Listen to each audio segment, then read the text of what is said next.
ለካ ትልቁ ነገር መኪና ነበር ማለት ነው። አዎ ትልቁ ነገር መኪና ነው። መኪና ደግሞ ምንድን ነው? የምን መኪና? አንተ ይኸውልሽ ኤልሻዳይ፣ እናትሽ በዚህ እድሜሽ ሁለት ሰው አስገድላሽ ወንጀለኛ ልታደርግሽ ነው። ለዛውም መድኃኒቱ ምንም አያደርግም ብላ ዋሽታሽ።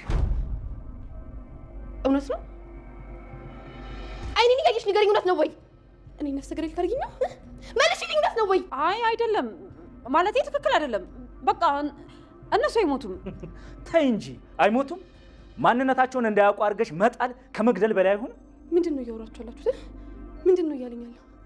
ማም አብደሻል እንዴ? ቆይ ምንድን ነው የሚለኝ? ይኸውልሽ እሱ እየዋሸሁ እንዳይመስልሽ፣ የምሬን ነው። ንገሪያት ቶሎ በይ፣ አብራሪላት በእናትሽ። አንተ እገልሃለሁ። ዝም በል፣ እገልሃለሁ። ከእሱ እኔም ብገኝ አይቀልሽም? የገዛ ልጅሽን ከጀርባ ከምትወጊ ብገኝ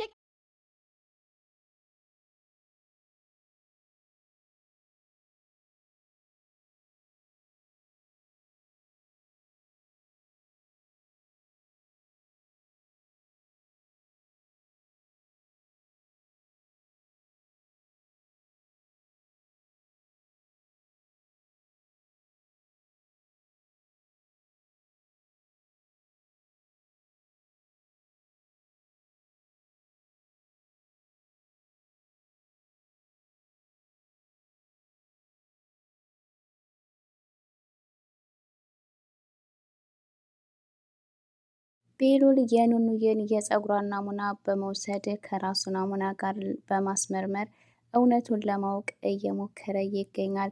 የመሰረትን እርግዝና ወይዘሮ ሄለን አወቀች። በዚህም ደግሞ በጣም ልብ የሚሰብሩ ቃላቶችን ተነጋገሩ። መሰረትም ከዚህ በኋላ እዚህ ቤት መቆየት አይኖርብኝም በማለት ወስናለች። በስተመጨረሻ ኤልሹ የእናቷን ተንኮልና ሴራ አወቀች። በትላንትናው ክፍል ላይ የመኩ ፓርት ያሳቃችሁና ዘና ያደረጋችሁ፣ እንደዚሁም ደግሞ ጆ ወይዘሮ ሄለንን ለእናቷ ማጋለጡ ደስ ያላችሁ ይህን ቪዲዮ ላይክ፣ ሸር፣ ሰብስክራይብ በማድረግ ቤተሰብ ሆኖ እንግዲህ ኤልሹ የእናቷን ተንኮልና ሴራ በትንሹም ቢሆን አውቃለች። እንግዲህ መድኃኒቱን መሰረትንና ሊዛን እንድትመርዝላት ካደረገቻት በኋላ ኤልሹ ግን ይህንን ነገር ለማድረግ በጣም ከብዷት ነበረ። ወይዘሮ ሄለንም በዚህ ጉዳይ ተጠያቂ እንዳትሆን ከቤት ወጥታ ሄዳ ነበረ ማለት ነው። እንግዲህ በዚህ ሰዓት ጆ ይህንን ነገር ለማድረግ ማለትም መርዙን ኤልሹ ከሰጠቻቸው በኋላ እሱ ደግሞ ከቤት አስወጥቶ ወደማያውቁት ቦታ እንዲጥላቸውና እነሱ ደግሞ ያ መድኃኒቱ እራሳቸውን እንዳያውቁ ስለሚያደርጋቸው ተመልሰው ወደዛ ቤት እንዳይመጡ ለማድረግ ነበረ። ነገር ግን ጆ ወይዘሮ ሄለን ቤቱ ውስጥ አለመኖሯን ሲያውቅ ለዚህ ተጠያቂ ራሱን አድርጋ እሷ ከዚህ ነገር ውስጥ ራሷን እያገለለች እንደሆነ ሲረዳ ይሄንን ነገር ሳያደርግ ቀርቷል ማለት ነው። እንግዲህ ይሄንን ጉዳይ ኤልሹም የዚህ ጉዳይ ተባባሪ መሆኗን ሲሰማ እንዴት በልጅሽ ላይ እንደዚህ ትጨክኛለች በማለት ወይዘሮ ሄለን ላይ ሲጮህባት ነበረ ማለት ነው። እንግዲህ ኤልሹም እናቷን ምን ልታደርግ እንደነበረ እና ኤልሹን ወንጀለኛ ልታደርጋት እንደነበረ ጆ ሲነግራት ኤልሹ በጣም ተናዳ ቆይ አንቺ ምን አይነት ሴት ነሽ በማለት እናቷ ላይ ስትጮህባት እና ስትናደድባት ተመልክተናል። እንግዲህ ወይዘሮ ሄለን ምን አስባ እንደሆነ ባይታወቅም ነገር ግን አሁን ላይ ለኤልሹ ያላት አመለካከት በጣም እየተቀየረ ይመስላል። እንግዲህ አሁን ላይ ወይዘሮ ሄለን የምትፈልገው ራሷን ነፃ የምታደርግበትን ነገር ብቻ እንደሆነ ተመልክተናል ማለት ነው። እንግዲህ ኤልሹ ይህንን ነገር ለማድረግ ከተስማማች ኤልሹም የእናቴን ትዕዛዝ መፈጸም ይኖርብኛል ብላ ብዙ ጊዜ ስትጨነቅ ተመልክተናል። ግን ጆ ወይዘሮ ሄለንን ፈልጎ ወደ ቤት በመጣበት ሰዓት እናቷን ቤት ውስጥ ባለማግኘቱ እንደዚሁም ደግሞ ኤልሹ እናቷ የሆነ ስራ እንዳዘዘቻት እና ይህንን ነገር ለማድረግ በጣም እንደከበዳት በዚህ ጉዳይ ደግሞ የእሱ እገዛ እንደሚያስፈልጋት ለጆ ስትነግረው ጆ እንግዲህ ምን እንደሆነ ሲጠይቃት ስትነግረው ጆ በጣም ነበረ እየደነገጠው ማለት ነው። ምክንያቱም በልጇ ላይ እንደዚህ ትጨክናለች ማለትም ልጇን ወንጀል ታሰራልታለች ብሎ አላሰበም ነበረ። ኤልሹ ይህንን ነገር ማድረግ እንደሌለባት ካስጠነቀቃት በኋላ እንግዲህ ከደቂቃዎች በኋላ ወይዘሮ ሄለን ወደ ቤት ስትመጣ ጆ ይህንን ነገር እንዳላደረገውና ከቤት ይቅርታ መሰረትና ሊዛ እንዳልወጡ ስታውቅ በጣም በጆ ተናዳበት ነበረ ማለት ነው። ጆ እንግዲህ በዚህ ጉዳይ ራስሽን ነጻ አድርገሽ እኔን ተጠያቂ ለማድረግ እየሞከርሽ ነው በማለት ወይዘሮ ሄለን ላይ ሲጮህባት እና ከዛም አልፎ ተርፎ ደግሞ ልጅሽን ወንጀለኛ ልታደርጋት ነበረ። መርዙን እሷ እንድትሰጣቸው እንዳደረግሽ ሰምቻለሁ በማለት ወይዘሮ ሄለን ላይ ሲጮህባት ኤልሹ እንግዲህ ሁሉን ነገር ተደብቃ እየሰማች ነበረ። ምክንያቱም ኤልሹ ያንን መድኃኒት ምን እንደሚያደርግ በጭራሽ ምን የምታውቀው ነገር የለም። እናቷ ስላዘዘቻት እና የእናቷን ትዕዛዝ መፈጸም ስላለባት እንደዚሁም ደግሞ ልጆቹ ምንም አይነት ጉዳት እንደማይደርስባቸው አሳምናት ስለነበረ ኤልሹ ይሄንን ነገር ቀለል አድርጋ ነበረ እየተመለከተችው ማለት ነው። እንግዲህ ጆና ወይዘሮ ሄለን ሲነጋገሩ ተደብቃ ሰምታ ስለነበረ ኤልሹ ስለምን እንደምታወሩ ማወቅ እፈልጋለሁ ብላ ስትናገር እንግዲህ ጆ ሁሉንም ነገር አፍረጥርጦ ወንጀል ልታሰራሽ እና ነፍሰ ገዳይ ልታደርግሽ ነበር የገዛ እናትሽ በማለት እንግዲህ ኤልሹን እና ወይዘሮ ሄለንን ፊት ለፊት ያፋጥጣቸዋል ማለት ነው። እንግዲህ በዚህ ሰዓት ወይዘሮ ሄለን ኤልሹን ለማዋሸት እና እሱ የሚያወራው ነገር ትክክል እንዳልሆነ ለማውራት እና ለማሳመን ብትሞክርም ነገር ግን ጆ በጣም ተናዶ ስለነበረ ወይዘሮ ሄለንን ለልጇ አጋፍጧታል ማለት ነው። በዚህ ሰዓት እንግዲህ ኤልሹ በጣም ተናዳና ተበሳይታ ነበረ። ቆይ አንቺ እንዴት እንደዚህ ታደርጋለሽ? ቆይ ምን አይነት እናት ነሽ? ለእኔ ትንሽ አታስቢም ወይ? በዚህ እድሜ እንዴት ነፍሰ ገዳይ ታደርግኛለች? በማለት እናቷ ላይ ስትጮህባት ነበረ። ወይዘሮ ሄለን እንግዲህ ለዚህ ነገሯ ማስተባበያ ምንም አይነት ነገር አላገኘችም። ነገር ግን በስተመጨረሻ እኔ ላስረዳሽ ሞክራለሁ፣ ግን ካልሰማሽኝ የራስሽ ጉዳይ በማለት ነበር ኤልሹን ጥላት የሄደችው። ይህ እንግዲህ ኤልሹ ላይ ያላት አመለካከት በጣም እየቀነሰ እንደሆነና ወይዘሮ ሄለንም ኤልሹ ይህንን ነገር እንድታደርግ እየወሰነችበት ነገር ለምንድን ነው? ማለትም ለኤልሹ ስለማታስብላት ነው ወይስ ይሄ ነገር ሳይታወቅ እንደዚሁ ይቀጥላል ብላ አስባ ነው? ወይዘሮ ሄለን አሁን ላይ ራሷን ነፃ ለማድረግ ምንም ነገር እንደሆነ እንደምታደርግ እርግጥ ነው። ነገር ግን ልጇን በዚህ ልክ አሳልፋ መስጠቷ ልክ አልነበረም።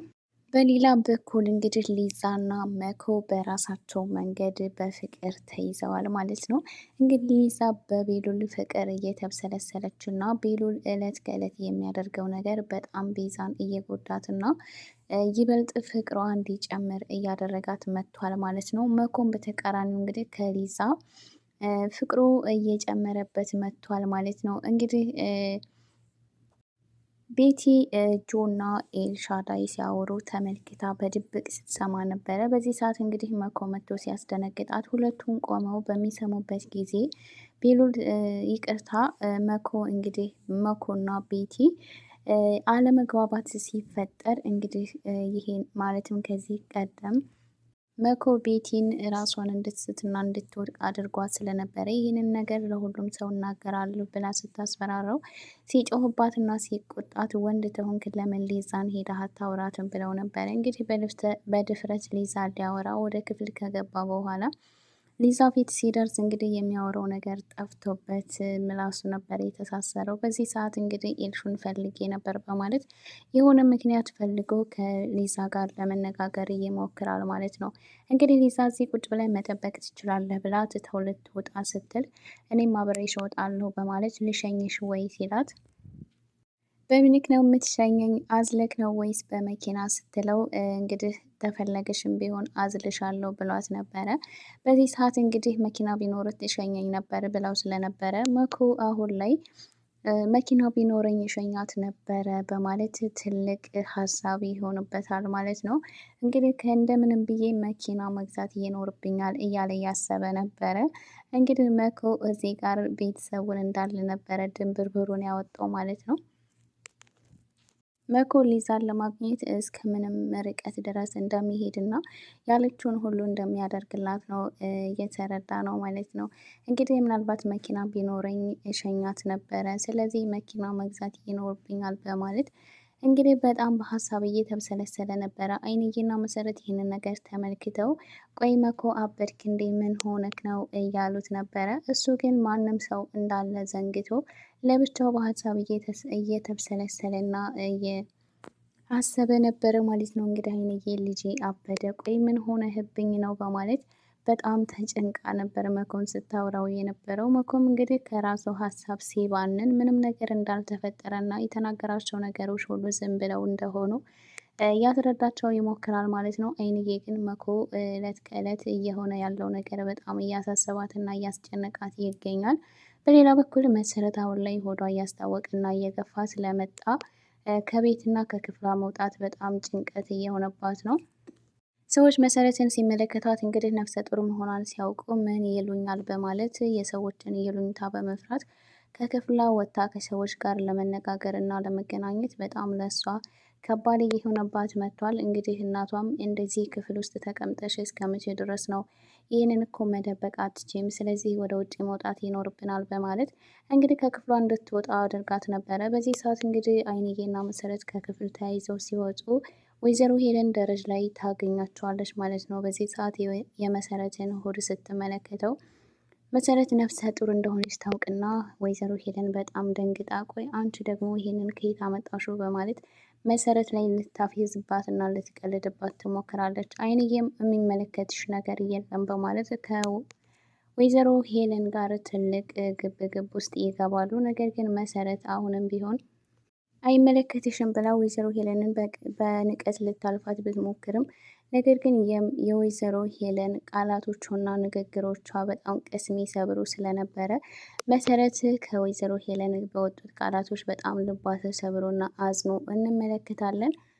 አሁን ላይ መሰረት በዚህ አይነት ሁኔታ ከቀጠለች ለሷም በጣም ከባድ እንደሚሆንባትና የሰዎቹን አፍ አንድ ጊዜ እስከምለምደውና እኔም ደግሞ ይህንን እውነት አምነው እስከሚቀበሉ ድረስ ለሷ በጣም ከባድ እንደሚሆንባት ነው እየተረዳችው። ወይዘሮ ሄለን እንግዲህ ከነ ልጇ እዛ ቤት ውስጥ ልታስቀምጣት እንደማትችልና የሆነ መላ ፈልጋ ከዛ ቤት መውጣት እንዳለባት ታስባለች። ከዚህ ቀደም ከመኮ ጋር ተነጋግረውበት ቢሆንም መኮ ግን ለብቻሽ ልተውሽና ልትወጪ አትችም፣ እኔም አብሬሽ እወጣለሁ ብሏት ነበረ። መሰረት በሀሳቡ ባትስማማም ነገር ግን ከዛ ቤት ውስጥ በመውጣት ሀሳቧ አሁንም በአቋሟ እንደጸናች ናት።